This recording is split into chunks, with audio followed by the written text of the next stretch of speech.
Bonjour à vous et bienvenue sur ma chaîne Gaia Tistria. Capsule aujourd'hui concernant le saut quantique. Alors, il peut être vécu de différentes façons, soit par un éveil ou un réveil spirituel, hors conscience bien sûr, ou alors de façon consciente en portant cette intention de vivre le saut quantique. Et j'ai envie de dire que, quelle que soit la façon dont vous pouvez le vivre, nous ne sommes pas toujours prêts. Si vous le vivez de façon inconsciente, eh bien, ça pourra être vécu en étant projeté directement dans sa polarité opposée. Beaucoup de personnes ont vécu ce réveil à partir de 2019-2020. En pensant rencontrer leur flamme jumelle, alors que la relation flamme jumelle est très particulière et je vous ferai bientôt une nouvelle vidéo concernant l'analyse des dates de naissance puisque la première vidéo que j'ai faite en 2021, eh bien à ce moment-là, je n'avais découvert que quelques schémas d'analyse et au jour d'aujourd'hui, eh bien je sais qu'il en existe 7, donc voilà, la vidéo va bientôt arriver. Concernant le saut quantique, eh bien à ce moment-là, lorsqu'une personne se réalise complètement dans sa vie, va même aller jusqu'à vivre ses rêves, eh bien il se peut qu'elle ait mis de côté sa polarité féminine en occultant ses émotions, ses peurs, ses angoisses, sa colère, en mettant de côté ses ressentis et en se focalisant sur ses objectifs. Alors que d'autres, eh bien, vivaient peut-être leur vie dans leur polarité féminine et du coup appréhendaient la vie à cause de leurs ressentis, à cause de leurs émotions, à cause de leurs angoisses, de leurs peurs, de leur colère, et avaient du mal à passer à l'action, avaient du mal à s'engager pour une quelconque cause, y compris eux-mêmes. Et du coup, en fait, la rencontre d'une personne a pu faire basculer ces personnes-là dans le saut quantique du réveil, tout simplement. Quant à la conscience, l'intention consciente de vivre le saut quantique, ici on va parler plutôt d'éveil. Et là c'est pareil, eh bien, lorsque l'on n'a pas suffisamment travaillé sur ces blessures de l'âme et qu'on vit l'éveil spirituel par un saut quantique conscient, on peut être ramené en arrière. Spirituellement, mais aussi physiquement. Il y a des personnes qui vivent le saut quantique et qui peuvent se retrouver avec des jambes cassées, avec un arrêt cardiaque, avec différentes choses, d'accord ? Donc, quel que soit le chemin sur lequel vous êtes, si le saut quantique vibre pour vous, résonne, par rapport à votre vécu, eh bien, nous allons voir ce que les cartes ont à vous dire ici. Je vais commencer avec le tarot akashique. Quel message du tarot akashique pour vous? Je ne vais pas séparer les messages parce que peut-être que voilà, vous avez besoin d'entendre l'un ou l'autre.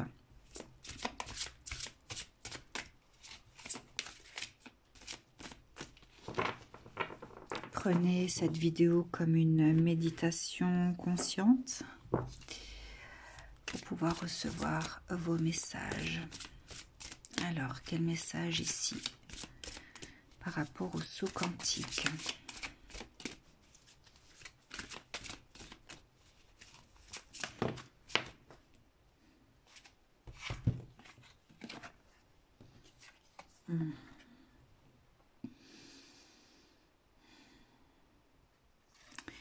Alors, le 5 de force, été et hiver. Ouais. Alors j'ai envie de dire qu'ici, bah, ça va s'adresser à ceux qui ont vécu le réveil spirituel par la rencontre d'une personne qui les a projetés peut-être dans leur opposé.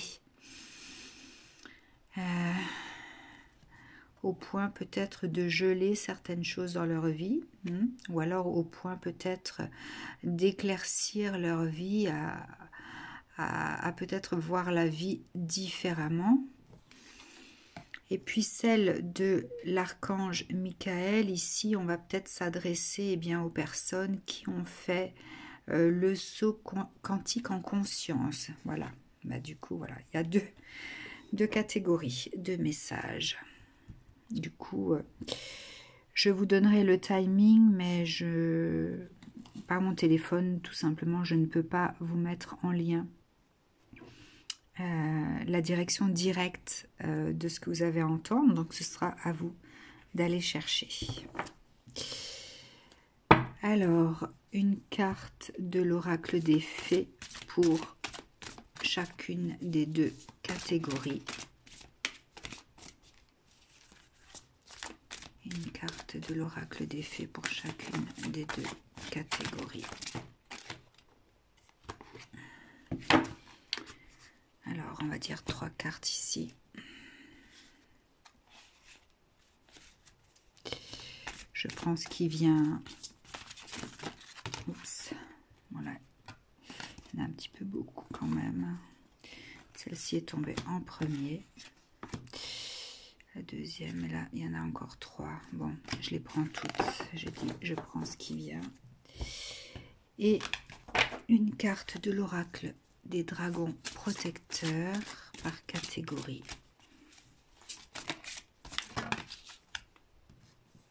Ok.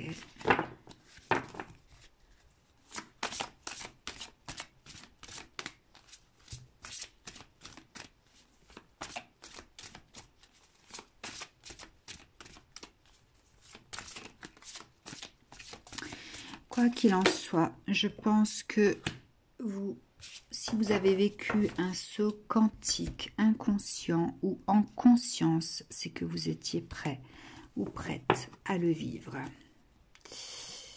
Alors, pour ceux qui l'ont vécu sans conscience, la magie vient à votre rescousse. J'ai envie de dire aussi que la magie vient à votre rencontre. Ici, ce que je ressens comme message pour vous, c'est qu'il y avait peut-être une libération du cœur qui devait se faire. À votre rescousse, c'est peut-être aussi, j'entends moi, pour votre secousse, pour vous secouer, pour vous réveiller,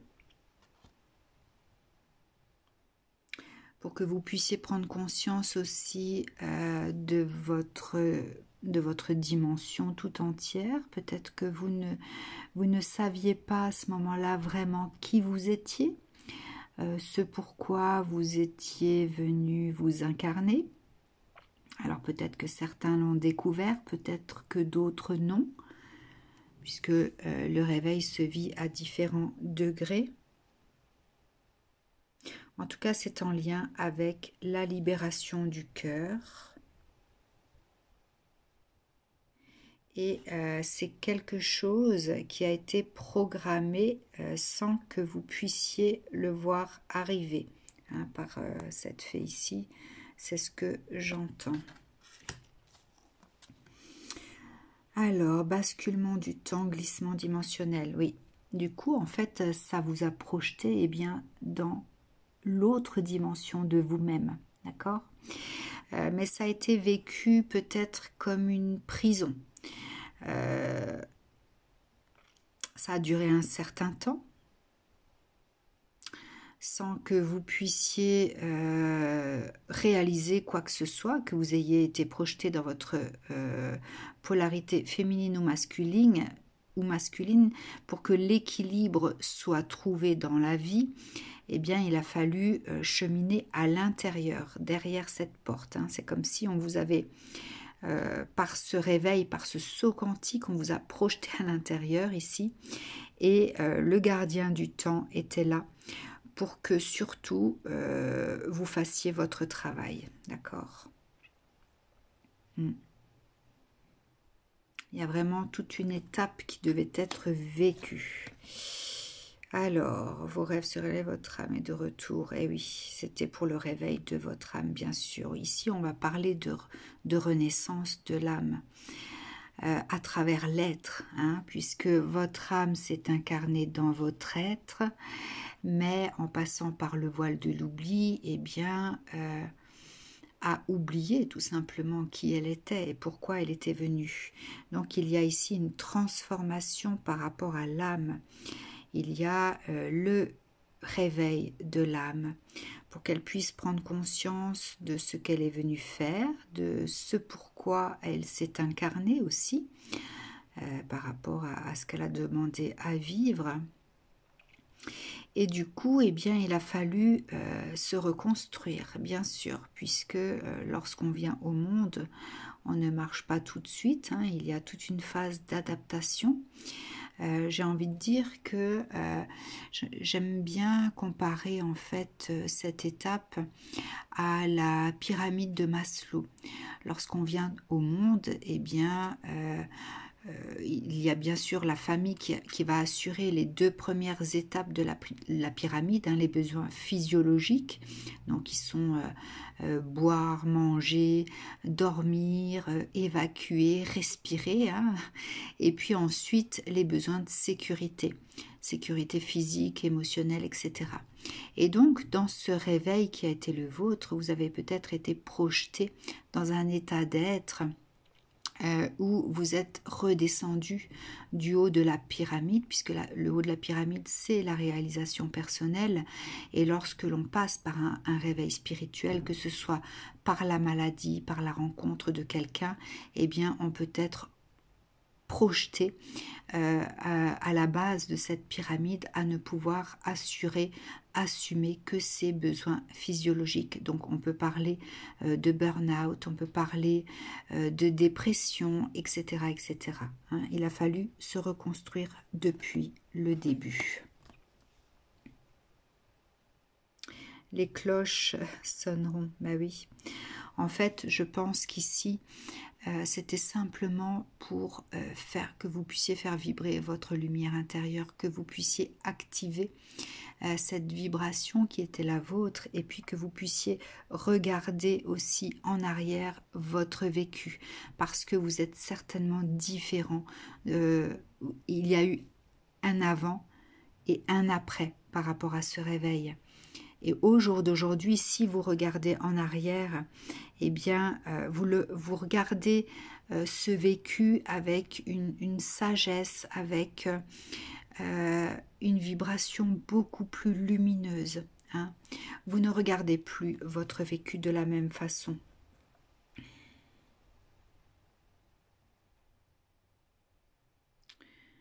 Alors, qu'est-ce que ça vient raconter encore ?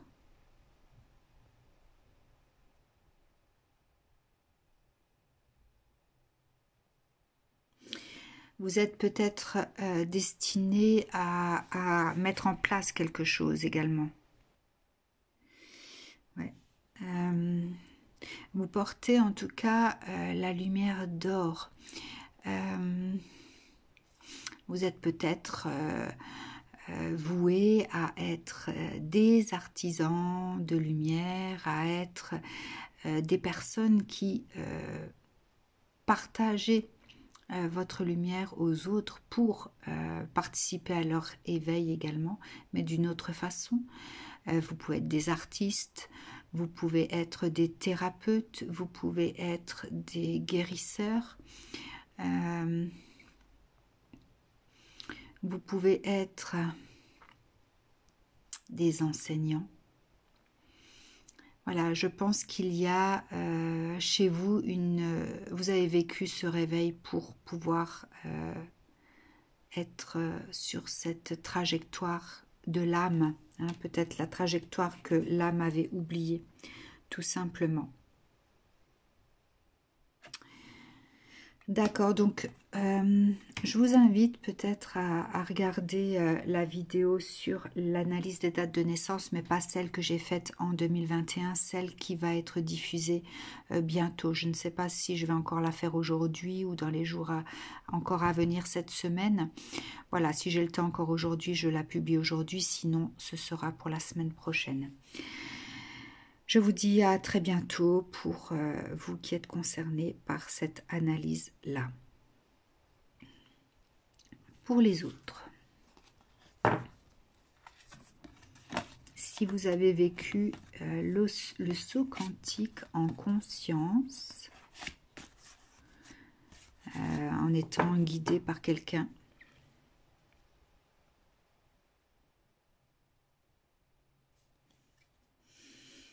voilà, vous l'avez peut-être fait pour pouvoir retourner à la source. Alors,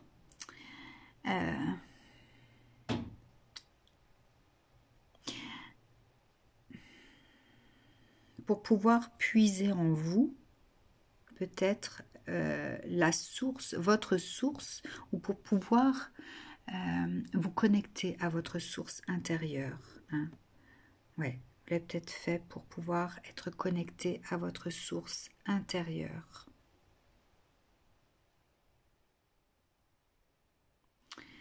Ok.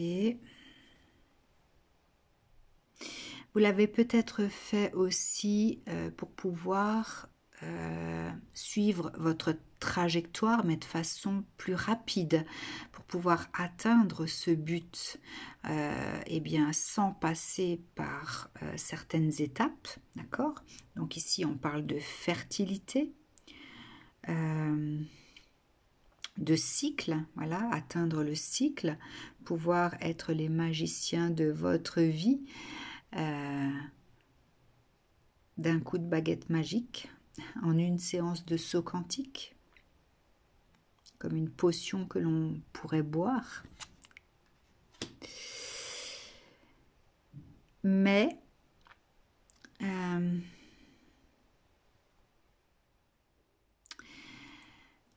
ouais, en fait, ce saut quantique a pu vous faire dépasser peut-être certaines problématiques, certains vieux schémas, sans avoir à dépoussiérer certaines blessures aussi, sans avoir à affronter certaines choses, d'accord? Juste à vivre cette transformation de vous, de passer de l'ancien au renouveau, d'accord?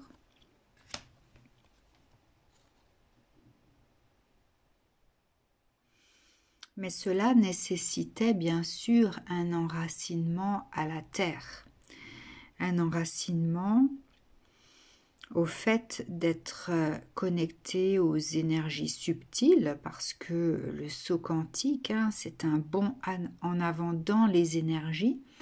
Donc c'est comme si en fait on était projeté dans un couloir qui nous fait arriver à une destination pour laquelle peut-être l'âme devrait se réincarner plusieurs fois, d'accord? On n'avait pas envie d'attendre ça. Donc ça nécessitait bien sûr un enracinement total et une connexion aux énergies subtiles.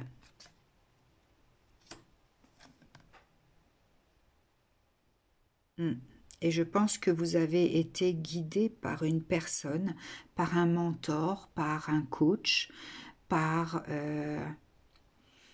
quelqu'un qui sait peut-être comment faire pour faire ce saut quantique, d'accord? Qui a peut-être cette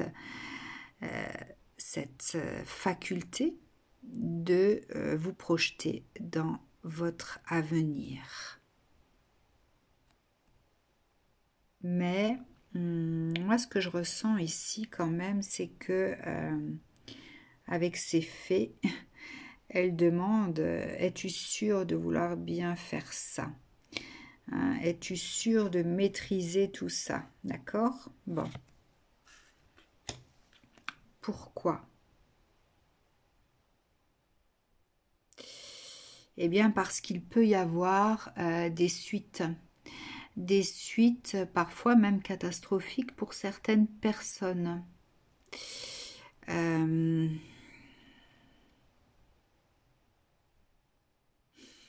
Il y a peut-être certaines personnes qui ont basculé dans la nuit noire de leur âme quand même, hein, par un accident, par une maladie, par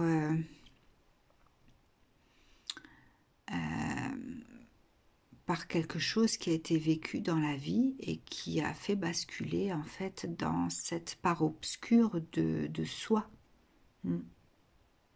C'est un petit peu, je ressens cette carte aussi un peu comme le retour de manivelle lorsque l'on fait de la magie, lorsque l'on fait appel à Merlin. Eh bien,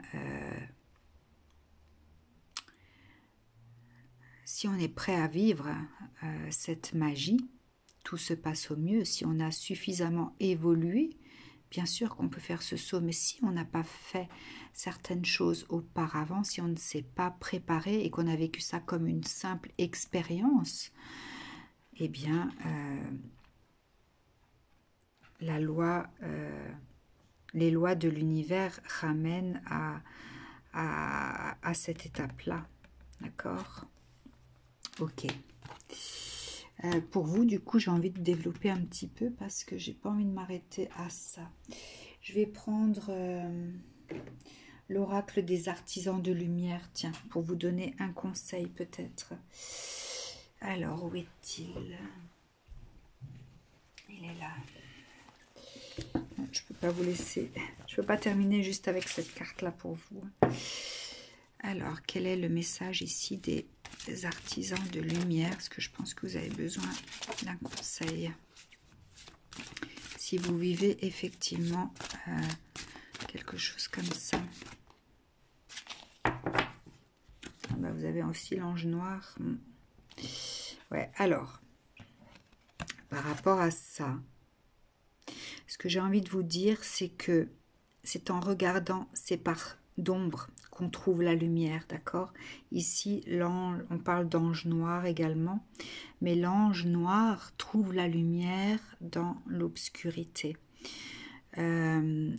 Alors, du coup, eh bien, ça peut parler de patience, mais ça peut parler aussi de travail intérieur. Si vous avez besoin d'être guidé par rapport à ça, je vous remettrai le nom de mon site internet. Je peux vous accompagner sur ce chemin.